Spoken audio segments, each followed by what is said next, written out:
La plénière de l'Assemblée nationale a prorogé le jeudi 7 novembre 2024 pour la 85e fois l'état de siège dans les provinces de l'Ituri et du Nord Kivu. Que les élus nationaux ont procédé au vote du projet de loi portant prorogation de l'état de siège sur une partie de la République.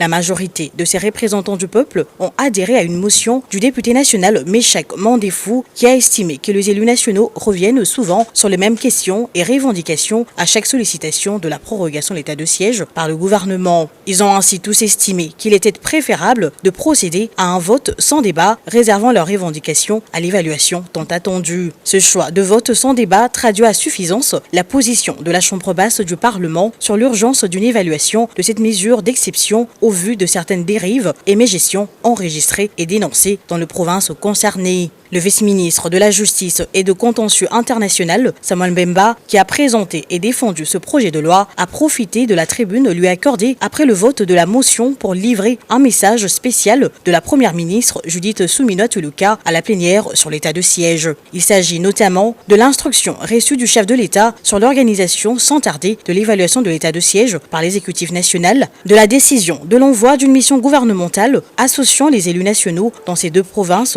autour du 21 novembre, de la tenue de l'évaluation de l'état de siège à la fin du mois de novembre. Concernant ce message, le speaker de la Chambre basse du Parlement, le professeur Vital Kamerhe, a exprimé son souhait de voir ces assises être organisées au Palais du Peuple, siège de la représentation nationale. Il a insisté sur le respect du statut social des députés nationaux qui seront associés à la mission gouvernementale. L'évaluation à la fin du mois, oui, mais ici à l'Assemblée nationale, la représentation du peuple, la première ministre sera à l'aise avec son gouvernement. Ensemble, nous allons évaluer l'état des sièges en toute transparence et nous allons atterrir. Et ça va rendre même inutile l'évaluation de l'Assemblée elle-même. Voilà, nous ferions à ce moment-là d'une pierre deux coups. 316 députés nationaux ont voté pour, 33 contre et 2 se sont abstenus. Plus patriote que Félix Antoine Tshisekedi dans ces pays, il n'y a pas.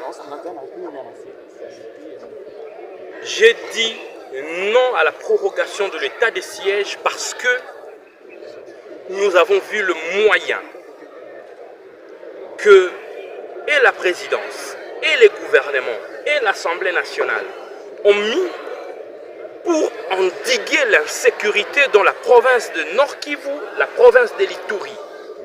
Mais qu'est-ce que nous avons constaté? Malgré de moyens colossaux, les territoires ne font que tomber. Écoutez, en tant que médecin, lorsque vous soignez, vous donnez des antibiotiques, vous donnez des antidouleurs, il est nécessaire, si les malades ne s'améliorent pas, d'arrêter même la thérapie et de se poser la question, qu'est-ce qui ne va pas? J'ai soutenu que l'on puisse parler ouvertement de cette question que les uns pensent que c'est du tabou, pendant que le plus grand citoyen congolais, Félix Antoine Tshisekedi, en parle. Et moi qui suis son lieutenant, j'en parle aussi. 2.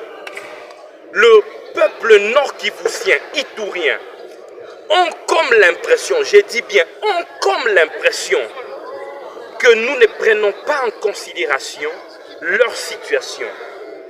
Ce qui nous met, nous, comme parlementaires, mal à l'aise. Cette situation qui est dans la province du Nord Kivu ainsi que dans la province de l'Ituri. L'état de siège ne paralyse pas que ces deux provinces. L'état de siège paralyse aussi la province de la Tchopo où je suis originaire. Pourquoi? Parce que ça ne permet pas à la circulation de personnes et de leurs biens tel qu'il se doit. Étant donné que les droits et devoirs des citoyens sont restreints par cet état des sièges. Voilà pourquoi j'ai dit il est important que l'on puisse en parler sans tabou. Et puis, que l'on arrête avec cet état des sièges et que l'on propose une autre thérapie qui pourrait guérir l'insécurité dans la République démocratique du Congo. Je vous remercie. J'ai dit, moi, je ne suis pas pour la prorogation de l'état des sièges. Je m'assume. Parce que l'état des sièges a montré ses faiblesses. Voilà. Merci. Donc, plusieurs motions d'information ont été également lues par les députés nationaux au cours de cette plénière, abordant la situation tant sécuritaire que sanitaire de leurs agglomérations respectives.